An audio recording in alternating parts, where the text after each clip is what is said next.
ready to rumble? Are you going to? Welcome to the Slap and Wonk podcast. That's what we're going with.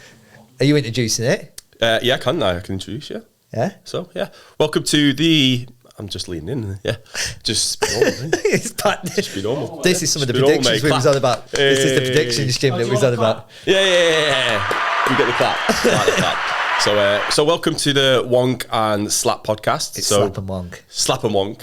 It flows better. Is it? Yeah, Slap and Wonk flows better than Wonk and Slap. Wonk and Slap. Slap and Wonk. Slap my Wonk. Let's start again. So welcome to the Slap and Wonk podcast. We're two online coaches and we are here to talk about fitness, fat loss, transformations, and a bit of bad banter along the way. If you're not sure why it's called Slap and Wonk, if Wonk takes off the glass, if you look deep into my eyes, you don't know which eye to look in because he has no idea either.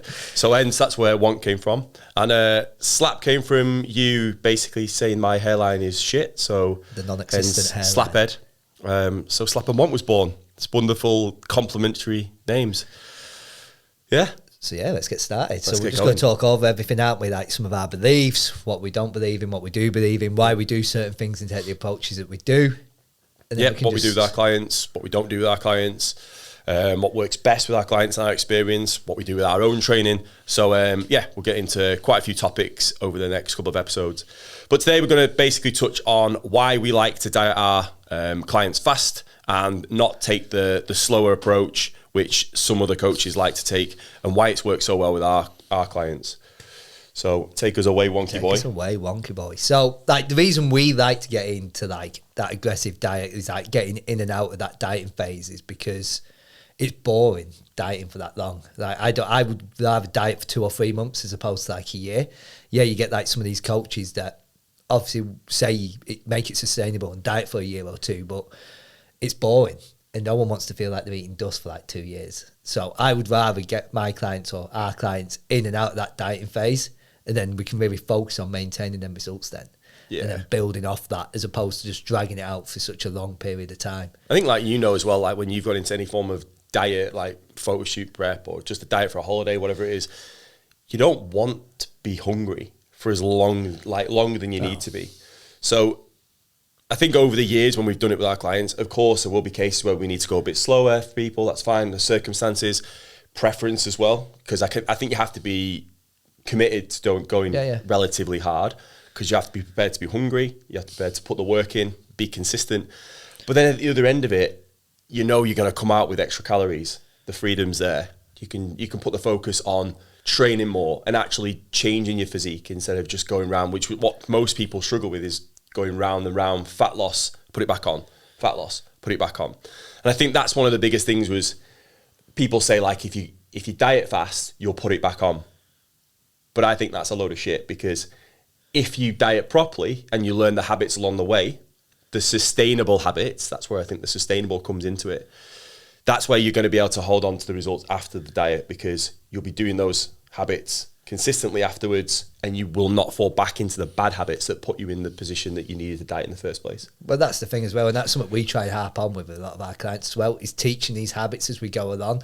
Like we plan out over like said period of months or year what we're going to be doing with our clients, why we're doing that, and that ways to manage that to make sure that these results last. So you're not dipping in and out of that dieting phase. And yeah, being aggressive sometimes can be a little bit harder, and it does mean that sometimes you have to say no to things. But if you're wanting to get to where you want to go, you are going to have to say no to some things sometimes. Yeah. You can't always have the best of everything and then complain that stuff's not moving like you want it to be. I think a lot of the people that have done maybe an aggressive diet in the past have failed is because they've actually just gone the way that we shouldn't approach it, which is they've cut out, let's say they've cut out carbs, they've gone, I'm going to have no chocolate, no alcohol, no takeaway. They've literally gone to an extreme. Calories have gone ridiculously low as well. And then once they finish that, they're like, oh, thank God. And they just revert right back to normal again. Whereas obviously what we're trying to do is give them a plan that is doable, but moves them at, say, we like them to move obviously about 0.5 to 1%, let's say 1% of their body fat, of their body weight a week, which we find is a good, fast rate for most people. Once they hit that, obviously their desired weight or body fat levels, we have that reverse diet in place, which is where most people fall back to because they've never run a maintenance period before in their lives. No. And that is probably running a maintenance period, as we know, it's harder than fat loss, I think, because there's no rewards. No, and you don't see a change like every week as you would like in a dieting phase where you see the scale coming down as such. Like the scale's a slow build, like over a long period of time. Like I've been in a slow build since I did my shoot in May, and I've only just started coming into a bit of a tidy up now. So that's like 7-8 months of just consistently building. And obviously, like you say, you don't see changes like every single week. It's like a slow process, but it's meant to be. And that's why we try and teach people these habits. And that's how life should be as well. And then you can just dip in and out of these tidy up phases when you need to. And then you're not like just spending like 6 months to a year of just dieting all the time. Like you say, a lot of people cut carbs out or they cut like different things out, trying to make it unsustainable. So they'll lose a lot of weight really quick. And then it just piles back on because once they implement these things back in, it just fucking comes straight back on. That's it. You don't want to be living that yo-yo lifestyle, back and forth, because that literally is how people do not see any changes, because they're constantly losing the same 3 to 6 kilos. Yeah, every year. All year, every year. They'll lose it, they put it back on. They lose it, put it back on. So learning the maintenance phase and how to basically manage life, bring socials in, takeaways, and having more freedom and not being like a slave to the scale and being perfect. That's the skill to long-term success. Obviously, then we put inside the training and things. So with that slow build as well, that's probably another key issue that we look at as well, is when people go into like a muscle building phase, they call it like a bulk, and it's just get as much food down them as they can, which sounds great. Yeah, the dirty bulk. Yeah, it used to be 10 years ago, a dirty bulk. The dirty bulk. Going to Flames for your 9 chicken nuggets and cheesy chips. We've all had the dirty bulk before. I'm bulking. I'm building muscle, I could do what I want. I'm swole. And then like I'm so much bigger, and then if they do ever go that diet again, they're like, shit, I've not actually put any muscle on. I just put weight on fast, which was a lot of water and fat and not actual tissue. So what we want them to do is slow that right down, look at basically maybe like 1% of their body weight again a month this time, so that they're building the body fat is slowly increasing whilst they can use those extra calories for performance and progressive overload, getting stronger. And that's the thing, you want to be progressively overloading in them sessions as well. You don't want to be going in and half-assing it. Like, no one trains hard enough, do they? And you touched on this in like a post, I think it was last week on Instagram, when you were saying people complain when they diet down, like, I've lost my ass. Yeah. Or if it's a bloke, I've lost my chest in this. Well, you probably didn't have it in the first place. And if you go through a dieting, building phase even, and you're not progressively overloading or pushing in them sessions, when you diet down again, you aren't going to have built any muscle. Yeah. Because you're not pushing hard enough and you're not giving your body a reason to actually want to change. It's a harsh reality, isn't it, sometimes? And it can be quite crushing to know, like, when, like, let's say, for example, like, Steve comes up to me and goes, oh, we've been building, but then I've dieted down, I've not got anything. Well, it's like, well, you haven't actually built any muscle tissue. You've only got what you've got. So you have to go through that process again and actually do it slowly, properly, taking your time. And muscle building is so tedious. And this is where a lot of people just fall out because they want the instant results. Yeah. So on that, boys, you've got a culture nowadays that is after those instant results. And there's a lot of people that say that they can give you that or take this and it will do whatever. What are the things that you think people fall into that sell this sort of instant result that actually are just bullshit? Well, you've got like your GLP-1, haven't you? That's the big one at the minute, the fat loss jab, because obviously that will give you instant results and things like that. But if you're not learning them habits, and this is what I've explained to people before, like obviously you've got to weigh up the pros and cons before you take any of this stuff. Is it worth, are the pros better than the cons, and vice versa? Everyone obviously has their own set of circumstances for that. But if you're taking, like you said, this GLP-1 or these supplements, and you're not actually teaching yourself any habits of what to do when you come off these things, because obviously you're not going to be on these things forever. That's why you're seeing some things in the news now of people like rebounding or not feeling well, or it's messing them up. It's because they're not teaching themselves these habits of when they're actually taking these things, so when they eventually phase off them, to know how to keep it off. And then you've got people dipping in and out and constantly going back and forth on it, when that's not what it's actually meant to be for. You're meant to take it to help you get to where you need to be, but also teach yourself the habits to keep it off afterwards as well. I think with the supplement side of things as well, like people get caught up on that, like mass gainers. Remember those bad boys? Serious mass. Serious mass. Was it like 2,000 calories? 2,200 a shake. I mean, like... It was like a paste. I used to split it over 2 shakes. I mean, it was like concrete drinking it, wasn't it? You Like, used to have to like give a big spoon, like stirring it. You're like, I'm going to be massive. You literally drink that and you think instantly, I'm a tank. About 6 days worth of sugar in each shake. Yeah. And it's like, it's not, if we look at like the hierarchy of basically like fat loss and muscle building, when you do fat loss, we all know it's calorie deficit, movement, training, holding to muscle, protein, etc. And then if you look at muscle building, it flips on its head. We have to go, if without the intensity and progressive overload training first, there is no stimulus for growth. No. Regardless if you're plowing an extra 1,000 calories down your neck, you're more than likely just going to get fat. So we only need to be, and there's 150, 200 calories just above the surplus, like your maintenance, sorry. It's just perfect. It's just that extra little bit of energy that we can use to helping the performance side of things to produce that progressive overload. But without that intensity, again, execution comes in there as well. We're not going to build that tissue over a long period of time. And again, it's that patience of knowing that this is going to take a few years to actually get what I want. People don't want that now. And I think, yes, take some creatine because it's the most researched supplement ever. It does help. But if you're hitting your protein, the basics do it.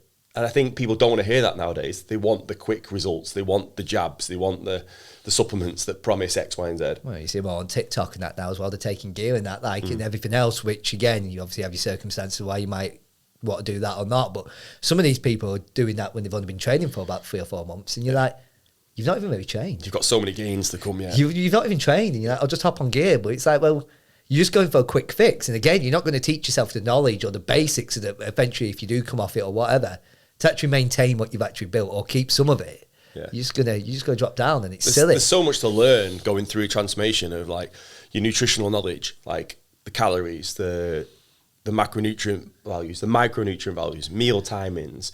How can I do a maintenance? Do I need refeeds? What is a refeed?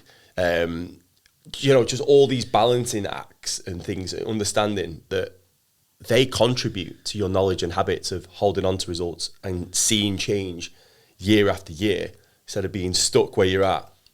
And it's taking that knowledge as well from like other people's like ways of doing it. Like me and you, we've been doing it a long time, but we have coaches because they maybe have different approaches and stuff like that. And you've got to be always willing to learn different methods of how people do stuff and take those little bits of knowledge and implement it to being like your own way of how you would coach it as such. Like everyone does something a little bit different or have different ways of how they would approach like refeed days or maintenances or different phases. And it's always good to be willing to learn or to be researching or to be trying to make yourself like a better coach or better like going into the gym and knowing different methods of how to execute certain exercises. If I do this, what's it going to stimulate to do that? And you've always got to be willing to learn and just stop trying to chase everything that's just so quick. Yeah. Actually teach yourself this stuff. Actually be invested in what you're actually trying to do and why you're trying to do it to yourself, so then you can maintain them results long term. So I think the most important things fat loss wise, okay, first off, you ain't going to lose any body fat if you're not in a deficit. So we need to be taking in less energy than our body needs, okay? Usually the best way that we find as well is the diet controls that, okay? Because it's the one thing that we can control. We can then obviously add in exercise too, because you're going to get different scenarios with people where you're going to get Sandra, who's 5 foot, works at a desk all day and literally has to diet on 1,000 calories. Okay. And we'll all get into the whole stigmas of calories and stuff for like numbers that people freak out over. But she needs to go to that. Whereas you might have Big Dave, who's 6'4", construction worker, he can diet on 3,000 calories. It is all personal and relevant. So the first thing is the deficit, okay? Then we need to look at some movement, if we can get the movement in. We got training, because we want to hold on to the muscle mass whilst we lose the body fat, because otherwise you're going to look like shit, really. And then obviously like protein, sleep, etc. There's like, it goes slightly down the back end of things, but they're all important. Yeah, of course. But the number one factor is if you are not in a calorie deficit, you will not lose body fat, regardless how you create that deficit. Okay, so obviously then the meal timings, food quality, food volume, they all come into play. That's the most important thing in terms of a fat loss journey. Summarised. What are the mistakes that you see people make before they come to you that they think are the right things to do, but actually aren't? Some of the mistakes people make. One of the big mistakes I think people make is with food. Like, they don't put any volume in the food. No. They try and just... They eat like a child, when you pack lunch. They eat like a child with like chicken nuggets and things like that. And they'll blow sandwiches. Sandwiches. And they'll blow all the calories in like one meal and then moan that they're hungry. Yeah. Like, whereas if you actually put some volume, like fruit, veg, like plenty of protein and stuff in that, stuff that's actually going to keep you feeling full for longer. Yeah. Like, dieting's always going to feel hard because it's not easy anyway, especially if you're doing it right. But you can try and make your life a little bit easier. And volumizing your food is going to do that, and not eating like a 4-year-old. Yeah, so it's like, obviously protein is the most filling of the macronutrients, so protein, carbs and fats. So plenty of protein in your meals. Your fibre, so your veg and your fruit and stuff, that's going to help fill you up too. That's obviously got to be a priority, and that's one of the biggest mistakes is people don't prioritize protein. You know, I can't hit my protein. Can't hit my protein. Can't hit what? So that's one of the key ones. But obviously, it's just because it's not a priority. It's not the first thing to think of. The first thing to do it'll be like a carb source, or it'll be the bread, or whatever it is that they have. Yeah.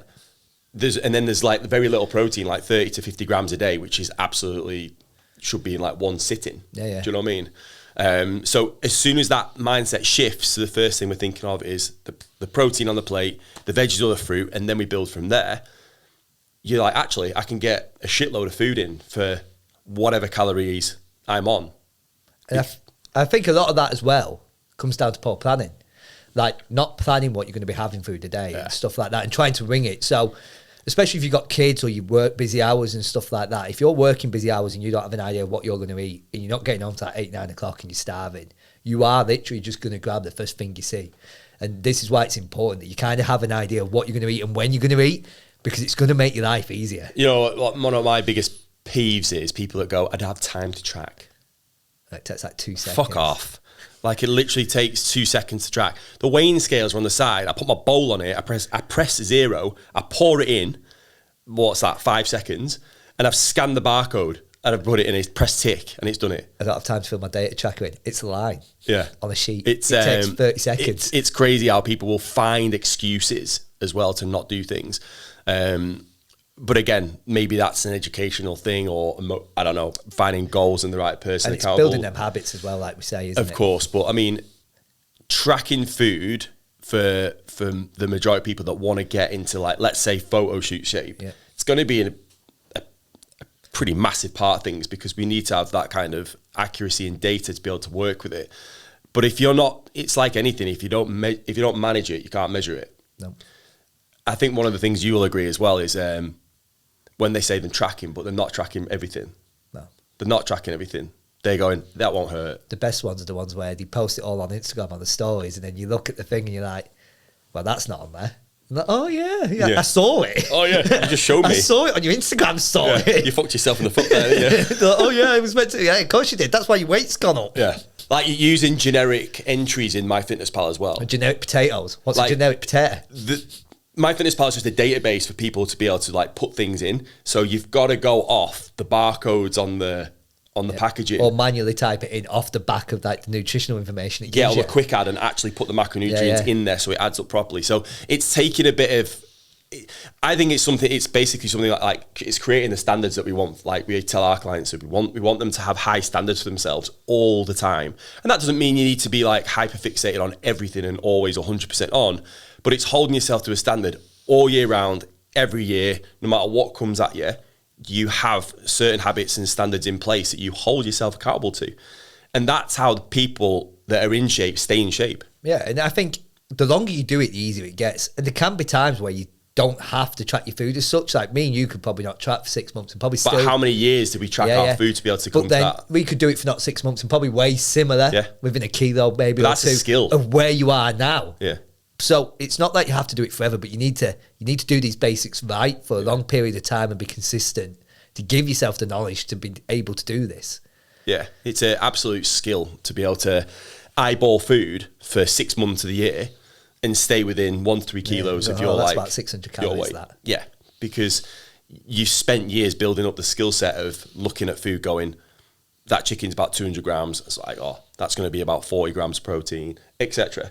Yeah. It takes time, and it is hard to do, which is one of the fallbacks of people when they finish their diets. And we've had clients that have done this before with us. They've finished a diet with us. They've got to this place where they feel comfortable. And I suppose this is human nature. When you're comfortable, you do slack off a bit. But we're then trying to explain to them, we need to show them the other side now that they've never experienced, have no knowledge of, which is the maintenance side. How to bring the calories up, how to bring more freedom in, bring some of the takeaways back in, the socials, all that kind of stuff. But they'll finish the diet and they'll go, I'm done. I'm done. And then the gates open. And the food focus is high. They want things. They say yes to things. Before you know it, most of that weight is regained within a few months. We've seen it before. And then they come back again and go, I fucked it. I should have listened. I messed up. Mr. Blue. I should have listened to you. Which it's not. It's just a learning curve. Sometimes you've got to fuck up to learn, haven't you? It's part of life, isn't it?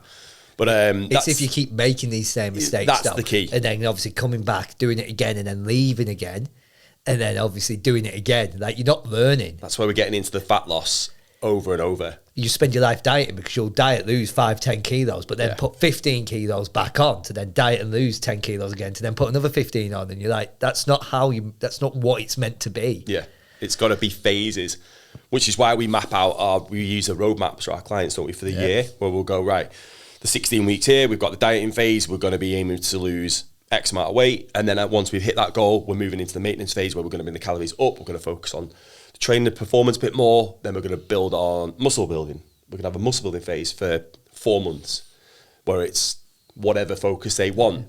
Then it might just be a little dieting phase to just tidy up a little bit and show off what they've built. And then we might repeat that, depending on goal orientation, of course. But having those different phases, that's where your knowledge levels go up because you're experiencing different elements and different things, from being maybe scale orientated through the day, like every day, like the scale weight, being hungry. We want to take that away, take the food focus away, take the hunger away, the freedom away. Sometimes we have to sacrifice things to get where we want to be, especially if you want to get lean, like 6-pack lean. It's tough. Like, let's not sugarcoat it. It's tough because you have to have that discipline and some sacrifice. Yeah, and I think it's important to do these phases as well, and especially for women, I'd find, especially going into like a building phase for women and shifting that mindset from dieting, which a lot of women are really focused on. They lose the shit when that scale starts to move.